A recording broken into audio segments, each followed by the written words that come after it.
good people? Welcome to Who Knows It's Just Life, the podcast. I'm your host, Kyle. Thank you for fitting me into your day today.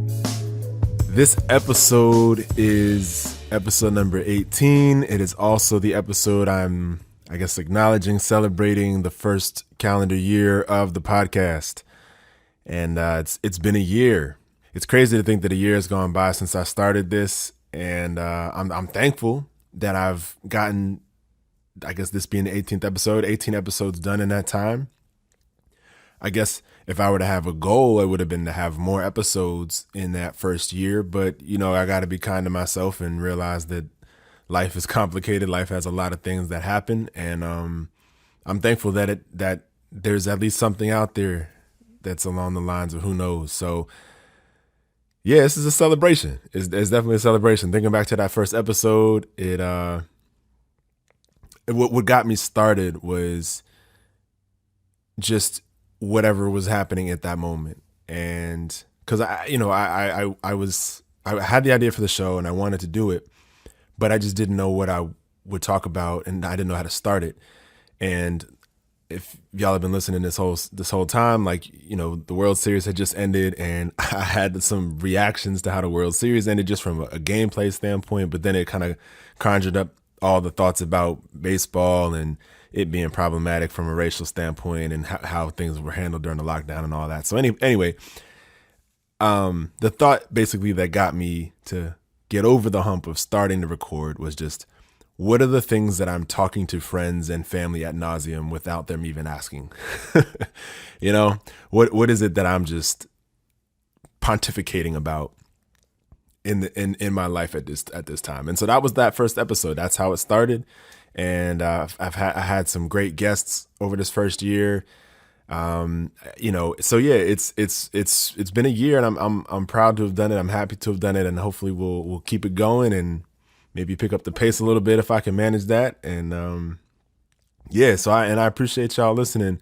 Appreciate the support and everything else. It's really been a fun ride. So I'm going to do this episode a little differently. Usually I kind of do brief updates and then dive into a topic, and I'm not going to do that this go around. I'm kind of just going to jump around to a number of different topics, kind of in a reflection of it being the first year. The first thing I want to talk about today is actually something that came up for me in August, and I really should have brought it up then, but seeing as how Thanksgiving just passed, and this is the November episode, it's top of mind in terms of the Thanksgiving episode that we did last year, featuring my friend Barry Adelberg and Stina Hamlin and Vicky Ramirez from Red House series, talking about reframing Thanksgiving and understanding, or just thinking through how we can take the time away from work and celebrate, or just not celebrate, but just be with family and do anything around that time in good conscience, knowing the history of the colonial settler, occupying nation that is the United States, and so that was a really valuable and beautiful conversation. But what came to light in August was the fact that Red House is not the organization that we thought it was. That statement is targeted directly at its leader, which is a non-native person. And through what was, I know, several challenging months, and Barry had filled me in on little bits and pieces at a couple of the key junctures of this. Basically, the non-native, leader of what was Red House, basically was silencing the actions and the voices of the Native women actually in the group. And it ultimately became a non-supportive, it became a toxic environment, and it was just it didn't meet the said expectations and said values of what Red House was. And so I when I got the official email that those connections had been severed. And so I, unfollowed Red House and everything like that. And what I should do is I should go back to my Thanksgiving episode last year and add something to it to say, actually don't follow Red House series. We've learned additional information in the several months since.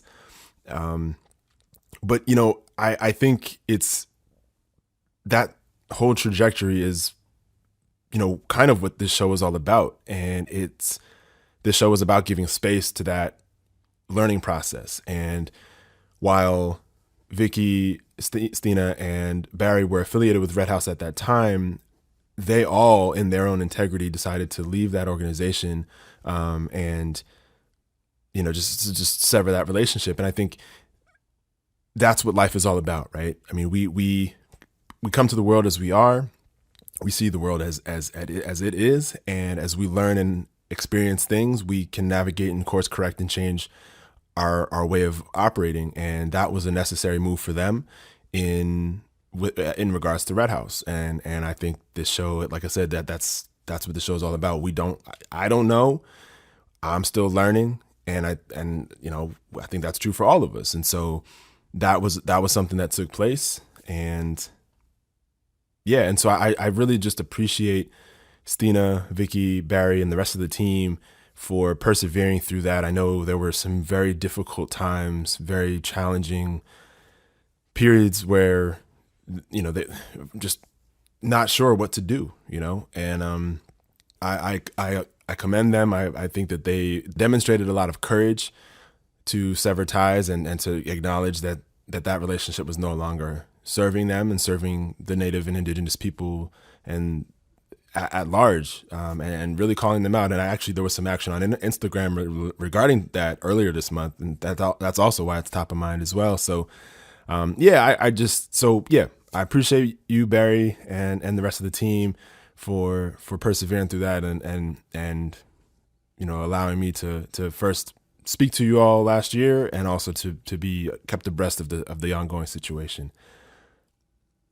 So the next thing I want to talk about kind of jumps back to that initial episode that I did about baseball. And I talked about it also in the October episode last month. But so baseball being problematic, I shouldn't say baseball. Baseball is a sport. The Major League Baseball continues to be problematic. And I love the sport of baseball. So this, as I've mentioned, this is a very, it just never goes away from me. But I noticed that the guy, Jim Kaat, I believe that, still didn't get fired from Major League Baseball.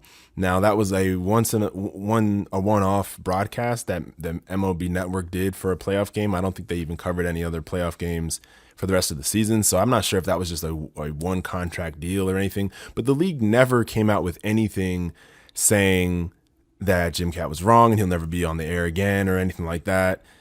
He other than him reading that obviously fake apology, not fake, I mean, the apology was written by producers and MLB or whoever, and he read it, and he sounded clueless as to why it was even necessary.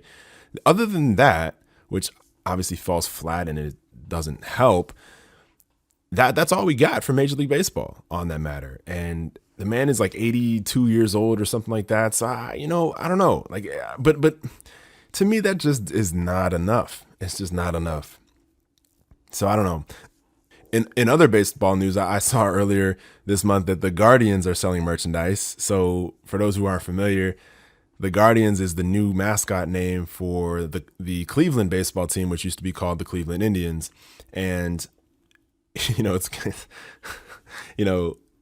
Indian is an offensive and incorrect term, but it's a lot less offensive if we're gonna put eggs in baskets here than the Washington football team's former name. And they obviously still don't have a new mascot yet.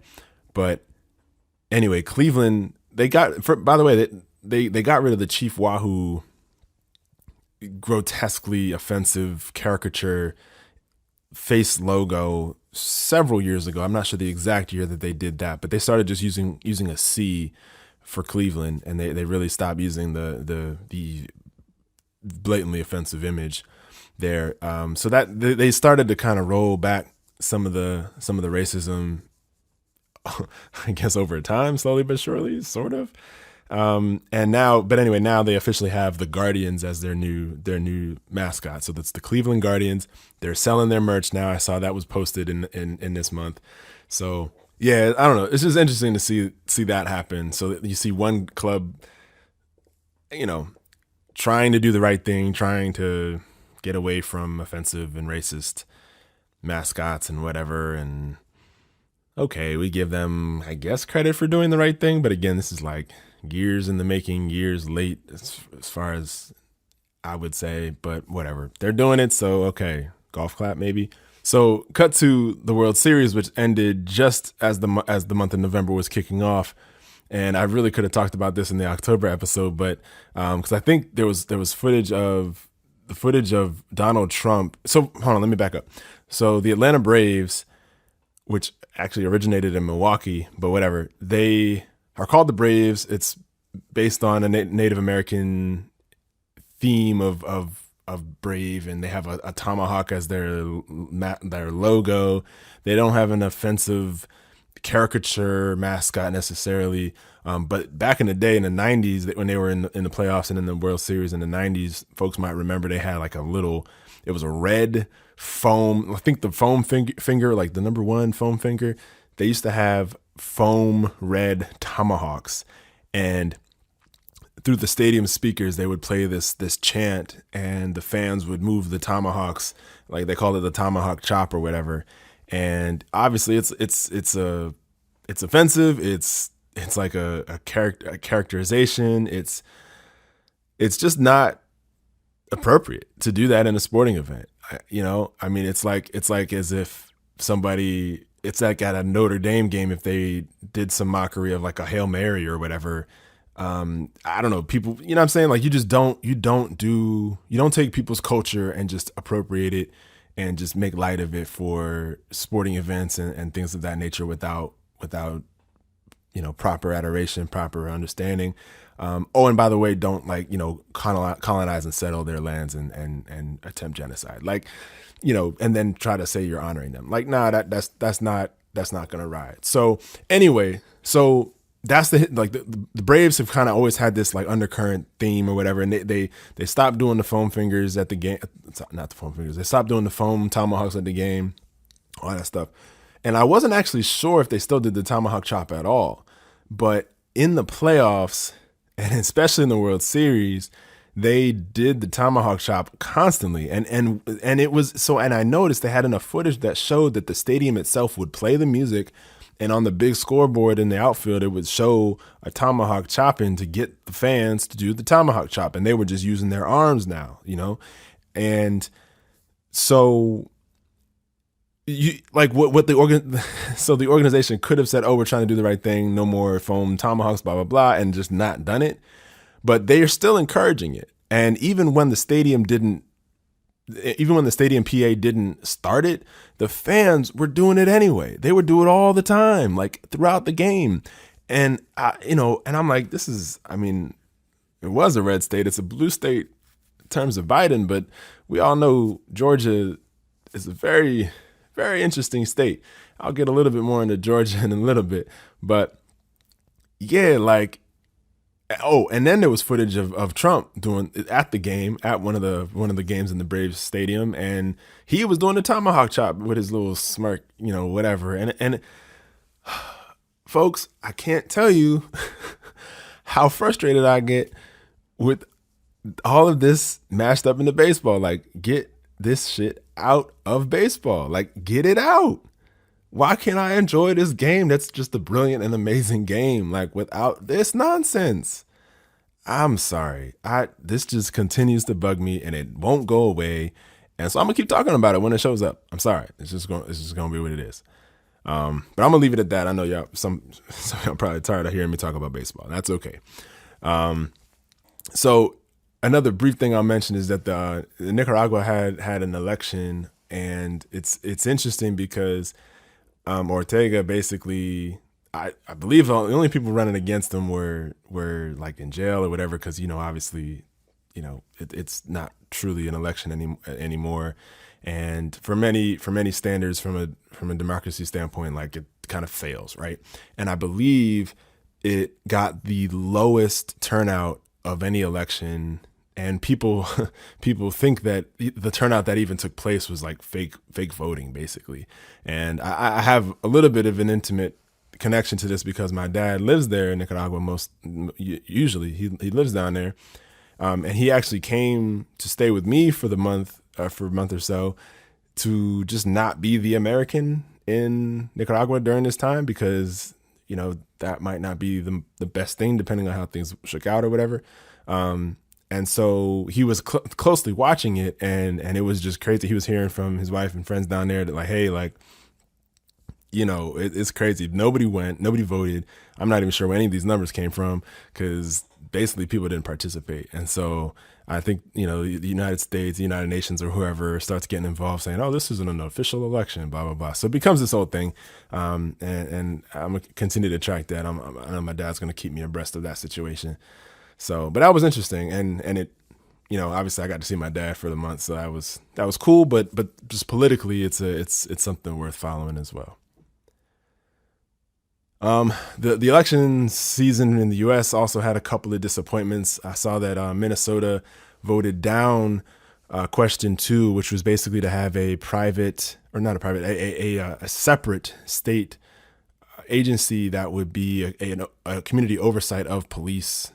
Every time a police officer is involved with the shooting or whatever, there's always an internal investigation. Well, this was supposed to help there be a more accountability by having a third party or a separate entity investigate police issues and policing and all that kind of stuff. And the vote was not in favor of question 2. So in other words, not voting for this new position, which I know is severely disappointing and crushing for those of us who really, really want and need that to take place. And this being the land of, this being where George Floyd was killed, if anywhere you thought it would start there or would take place there. And the fact that it didn't sucks, right? But I was reading a little bit into it, and there was a lot of work that went into even getting it on the ballot. And if you look at the results, it was 54-45 in terms of the voting. So it was pretty close. And so the fact that it was A, on the ballot, and the fact B, that it was as close as it was, really is a success. And, I know everybody wants to see it. Not everybody. I know folks of my ilk want to see that pass, but it's okay to accept the success that it still shows in the sense that it was on the ballot and it got as much support as it did. So hopefully there's opportunities to get that passed in Minnesota, but also get stuff like that passed elsewhere in the country. So while the result is disappointing, I think the process and there's a lot of success in that it even got that far. So I want to give a shout out to all the folks who are on the ground, knocking on doors, making sure that happened. I think if I remember correctly, they had to get like a few thousand signatures to even get it on the ballot. They blew that out by like 10 times or something like that. I don't know, something crazy. They did the groundwork to get that even on the ballot. So the team, everybody who worked on that deserves a lot of credit, and there's a lot we can learn from what they did down there. The other disappointing thing was that Youngkin won in Virginia for governor. Virginia is a very interesting place because it's got a liberal lean these days. A lot of people in Northern Virginia, are kind of making it a little bit bluer. But yeah, they voted for Youngkin, Republican, as governor, and he's got a lot of alleged close ties to Trump and everything like that. So that wasn't a great result to see. I know in Maryland we have a Republican governor too. We've got Hogan.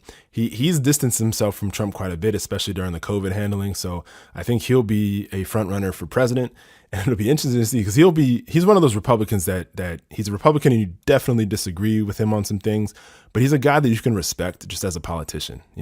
He's one of those like you can respect somebody that stands firm on some principles even if they're different than yours. And you can have a conversation with, and you can kind of, you can work with. I mean, that's respectable. I feel like we forgot what that even sounds like with 45 and some of the nonsense that makes the headlines. But anyway, that was another disappointing result. But we move on. We see what other progress we can make. So a book I just finished reading is The Counter-Revolution of 1776. And I mentioned Georgia earlier. Georgia comes up in this book in a very interesting way. But the premise of the book is that the American Revolution was a revolution it was a counter-revolution because the prevailing tide seemed to be going towards abolishing slavery. One of the factors was that the Spanish army was fully and openly using formerly enslaved or black folks in their military, and in the colony of Florida, the Spanish colony of Florida. That was very, very common. There was a class of black elite through military service in Florida, and so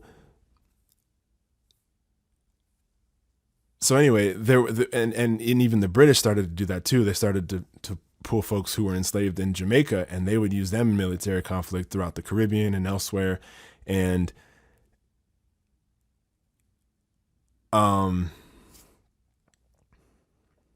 and so part of the promise for, and part of the allure for that was that, folks could fight, and if they survived and whatever, they would get their freedom. So as the British started doing this, the Spanish had been doing it for a while. The colonists in what is today the United States, they were seeing the writing on the wall, like, whoa, wait a minute. These European folks are about to abolish slavery, and this is core to what we do here. We need this over here. At the same time, there was also this constant threat of slave revolt, which, one thing about this book that I love and recommend is just reading it just for the perspective as to how much we fought back. We fought back the entire time we were enslaved. If you read any history book, at least the history books that I was raised in, and hopefully they're a lot better now, but of course, some history books might not even mention slavery, but I'm not going to go there. But I didn't have an appreciation for how many slave revolts there were in the United States themselves. There were so many that were covered in the book that, like, I was just so encouraged. I was like, yo, we were fighting the entire time. And the book constantly, and it's not even, and so what was so prevalent was within the writings of both the local laws in states like Virginia, the Carolinas, et cetera, but also just in writings, firsthand writings of leaders and folks at the time, whether they were slave owners or just business people or whatever, there was a knowledge of the colony's sensitivity and vulnerability to any kind of coordinated event where indigenous folks, enslaved Africans, and any of the other foreign powers, getting together to basically end the slave system in the United States. And when I say foreign powers, I mean, other European forces. So again, like, this is a British colony. So had enslaved Africans, indigenous folks, and either the French or Spanish gotten together with any sort of unanimity or whatever, that would have wreaked havoc on the American colonial experience and the colonial and the slave system.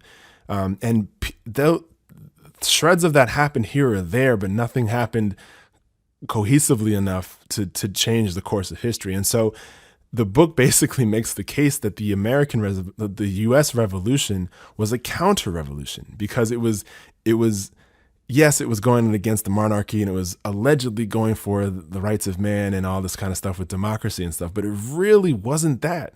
It was basically a new upstart wealthy class of colonial settler people who wanted to maintain the mechanism of their enrichment, which was slavery. And part of that was also the slave trade itself across the Atlantic, but also just obviously the mass production that the slave system afforded these colonists, especially the wealthy ones. And if you read history, like the Tea Party, the Boston Tea Party, whatever, like some of the things that most people do know about, it was rich people being ornery about paying taxes to the British government. Like that's what it was, in a lot of cases. And and the book makes it sound like it's crazy because, the British had just finished fighting the 7 Years' War against the French. Against the Spanish, and also had been fighting the French too, and had gotten additional territory in Florida and Quebec and other areas, and then the Americans had to pay so the British government wanted to charge more taxes to the American colonists because, hey, look, we just got rid of a bunch of threats local onto the continent of of what is now the United States. We just eliminated a bunch of like French and Spanish threats to your existence. We're going to tax you more for that. Settler colonialists are like, oh no, we're not paying more taxes, even though you just went through all this to make our borders a little bit more secure. And then they fought for independence, and Britain just lost all that money in investment and lost the entire continental colony system or whatever. I don't know. The whole thing is just crazy. But anyway, for me, the lessons out of that book is that we fought the whole freaking time, and that this country was founded to preserve slavery. Don't let anybody tell you any differently. And the first few presidents had slaves, or enslaved Africans. Actually, that might not be true for John Adams. I can't remember, but at least three of the first four, Washington, Jefferson, and Madison, definitely did. So yeah, I don't know. This is definitely a huge reason why this country is what it is. And I think I just wish more people knew that. And the connection to Georgia, I mentioned how Florida was a colony of the Spanish. The Carolinas were nervous about their proximity to this elite black class of former military folks in Florida. So they actually created the Georgia colony as a buffer between the Carolinas, slave majority holding state, and Florida. And for years, they tried to prevent any Africans being imported into Georgia as like a physical buffer between Florida and the Carolinas. And so Georgia's just a weird state because of that. But obviously, the money and the power that comes from having enslaved folks working there won over. Even though the problem of having enslaved people here is that they're gonna rebel, and then when they rebel, they're going to try to find allies wherever that is, whether that's Spain or whoever. So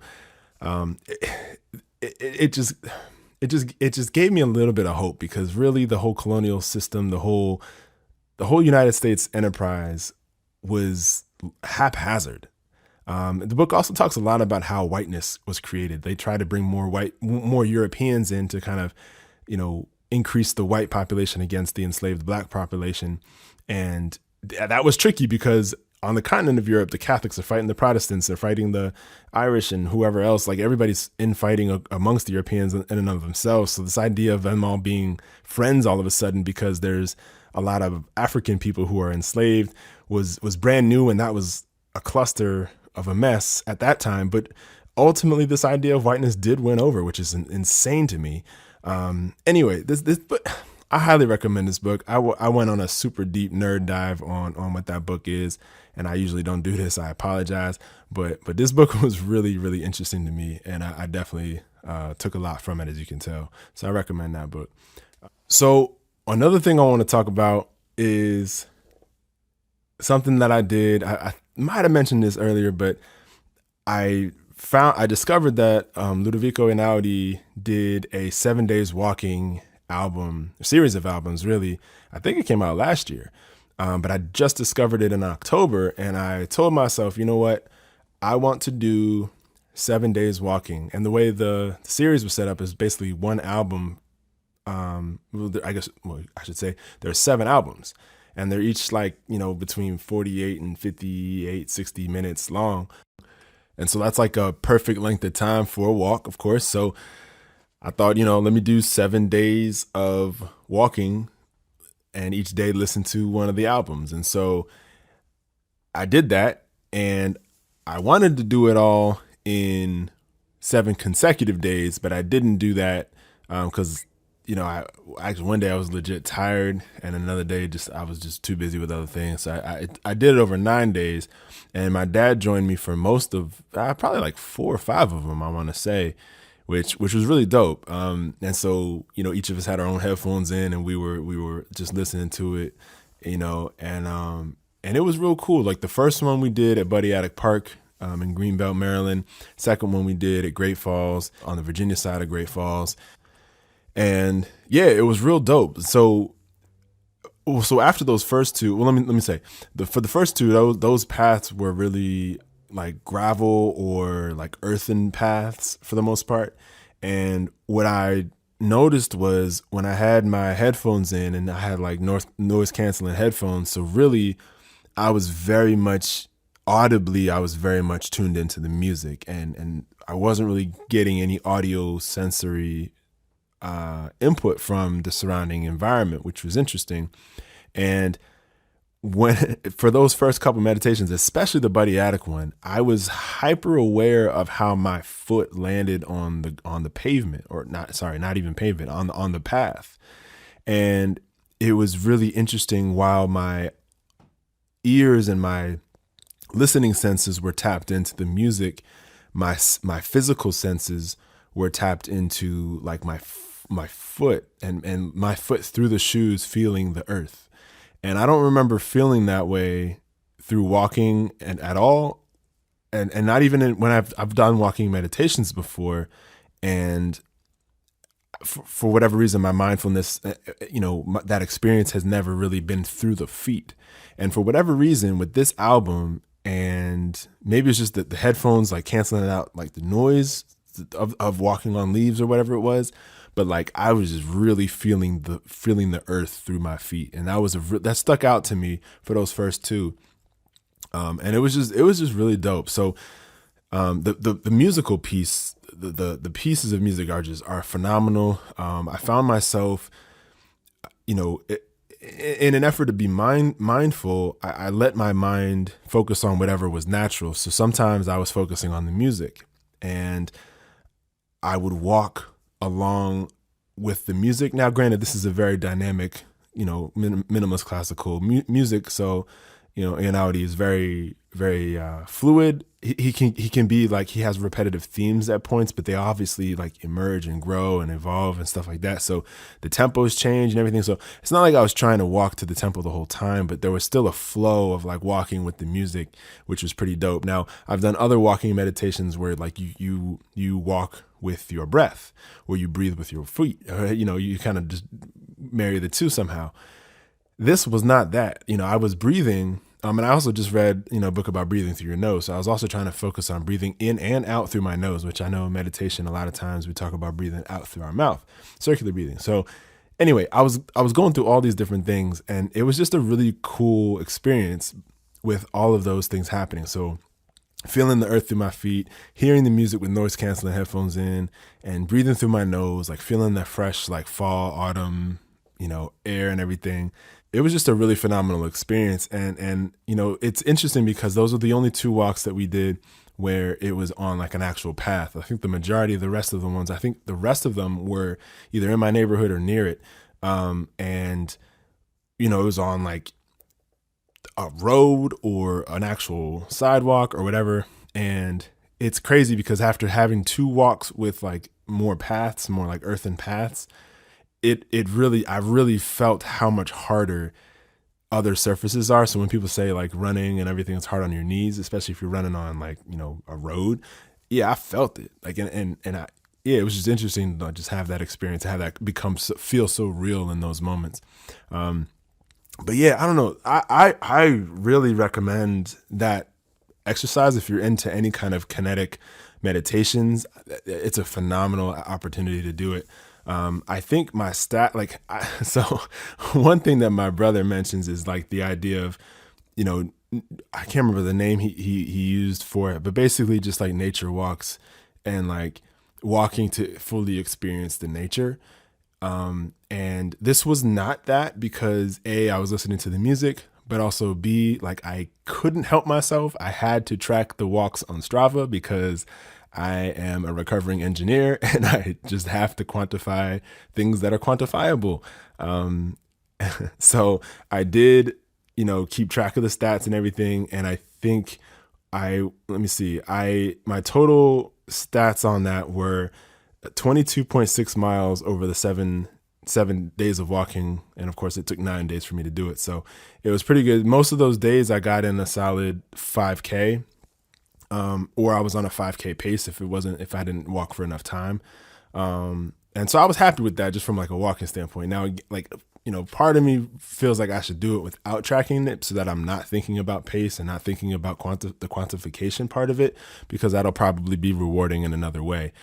But I couldn't resist this time. Like I just like the quantification of things, and if that takes away from the experience, I'm sorry, but that's just me. So anyway, that was a super dope experience as well.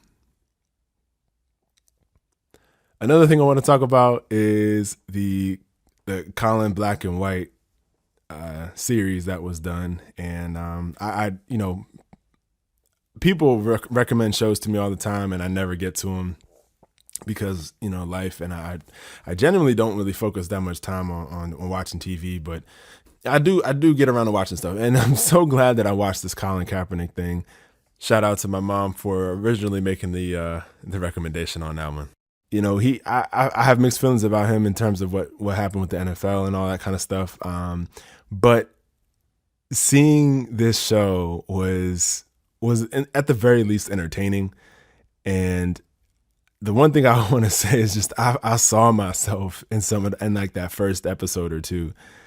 I mean, the Echo Red shirt, the being the mixed kid trying to figure out how to get cornrows, like that was me. I think he's a year younger than me. So or maybe a year old. No, yeah, he's a year younger than me. So like literally like the imagery was like, yo, that's what it looked like to look at me when, when I was that age. And they captured that so well. And yeah, I went through that, the phase of like, I grew my hair out and I wanted to have cornrows because everybody had cornrows. It was about how much hang time you could have. And, yeah, and bouncing between going to shops and paying out, arm and a leg for it versus like going to your homegirl's house. And like, I remember, this one, girl I went to school with, she braided so tight, but I needed like, and so if I was tender-headed to start, I like to think I'm less tender-headed now thanks to her. Sierra was her name. She braided the heck out of my hair, and I needed it obviously because my hair is a little like not as coarse, not as thick, so it doesn't hold the cornrows don't hold as well. So I really needed her to do it that way. Anyway, that was just anyway, the show was great. I know the show got a lot of heat or just got criticism. I don't know if the show was criticized or just that people were criticizing his parents, his adoptive parents. By the way, I think they were excellently played in the show, but yeah, I mean, it was painful to watch them being as clueless as they were about raising a black boy and a young black man.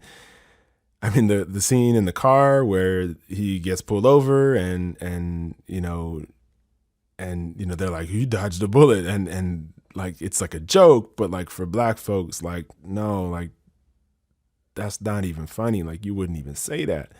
And they just didn't have the cultural awareness. And the situation in the hotel, like there's so many cases where they just completely failed to back him up adequately. And I think they did get a little better, but I mean, and this was at a point. This is like the early 2000s, so I don't know.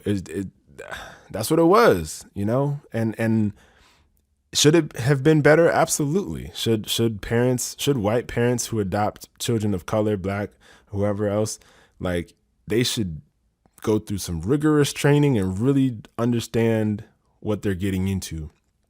I think it was a podcast. I think it was an episode of Code Switch where they talked about children of color or people of color who were raised by adoptive white parents. And it's crazy. Like, I mean, if you want your kid to feel comfortable within their race or within their ethnicity or whatever it is, you as parents need to be uncomfortable a majority of the time. Like if you are white and raising a black child, you need to be at black church. You need to be at the black barbershop. You need to be at black stuff. You need to be comfortable in the cookout so your kid is comfortable at the cookout. Like, and that's not easy to do. So be careful. You know what I mean? Like it's something that I don't think so people think about being giving opportunities to people that wouldn't have this opportunity and da da da da da. And that's all well and good. But that can be harmful if the child isn't being raised in a culturally competent household and environment and community. So anyway, I liked the show. It was interesting. Obviously, Kaepernick made it, and Ava DuVernay was involved, I believe. So I don't know. It's gonna be him telling his own story. So what did it show anything controversial from his high school? No. Did it? I mean, it is what it is. But I enjoyed it because at the very least, I got to see something that looked very similar to me in high school. Of course, I wasn't nearly as physically gifted in terms of sports and whatnot. That's for sure. But yeah. The last thing I'll say is that towards the end of the month of November, for Thanksgiving and whatnot, I saw The Harder They Fall, and that movie was pretty dope. It was violent. I know some folks that didn't see it because it was violent, and it is. It's a western. It's a black western. If you're not familiar with it, but as soon as it caught on, I was like, this music is bomb, and oh my goodness, the movie. If nothing, if you can stomach the violence, watch the movie just for the music first and foremost. But the movie is also like, it's a great movie. It has a lot of well-known actors in there. Idris Elba's in there, Lakeith Stanfield's in there, and a number of others. So the one thing that has come up a lot with movies is casting and all that, colorism and whatnot. And this movie has a lot. It's a black film, right? So there's a lot of black people in it, and but my brother was looking up the historical people that the characters in the movie were based off of. And, so of course the whole plot of the movie is completely fictitious, but they did take names of actual historical people and just use those names in this fictitious story. Stagecoach Mary, who, is, so Stagecoach Mary is played by Zazie Beetz, who is, light skin, and thin and whatever. My brother was looking up that the real Stagecoach Mary was a dark skinned, heavier set woman. And, I don't, and so, when you think about casting and stuff like that, there's a plethora of darker skinned black men, in the film, but the only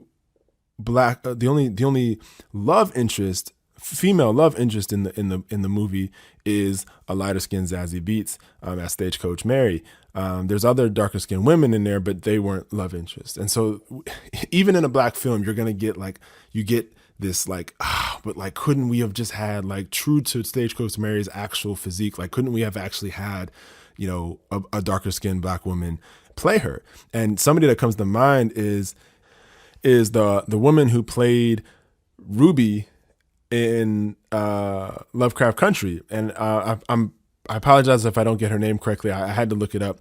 Wunmi Mosaku, who is a Nigerian-born British actress, and I mean she's darker skinned, she's heavier set, and she is just fire. She killed the Ruby role in Lovecraft Country. I loved her in that movie.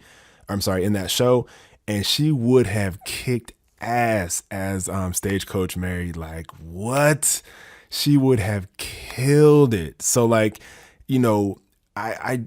let's put our darker skinned women as love interests, heavier set darker skinned women as love interests. We can let's just be true to form. Let's fully embrace our beauty and our diversity and all of that and our history. Stagecoach Mary was actually a dark skinned woman. Let's just do it. Let's do the most with it. Let's just really, really do it.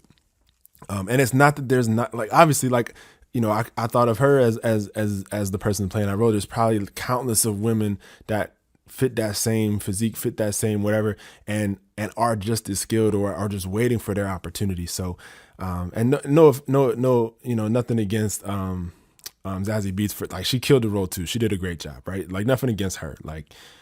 You know what I'm saying?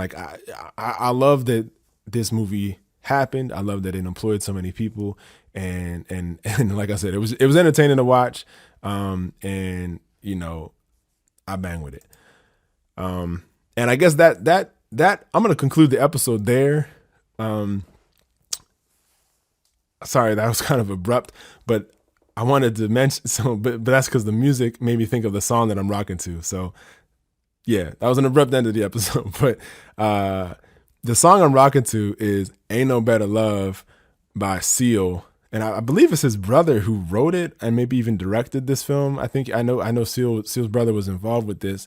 And that song, like, again, the whole soundtrack is dope. It's fire. But that song just hits for me. That song is crazy. And for those who are from the DMV who know go-go, like, that beat is a go-go beat for real. And that song reminds me of like some Neighborhood Life UCB stuff from like way back in the day, like some soulful, like it's go-go, but like, you know, if you know what I'm talking about, you know that album, you know what I'm talking about.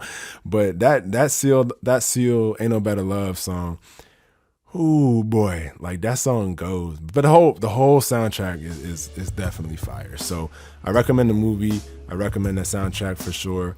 And yeah. I appreciate y'all listening to me. I appreciate y'all rocking with me for a full year. I want to just, you know, take a moment to thank you for listening.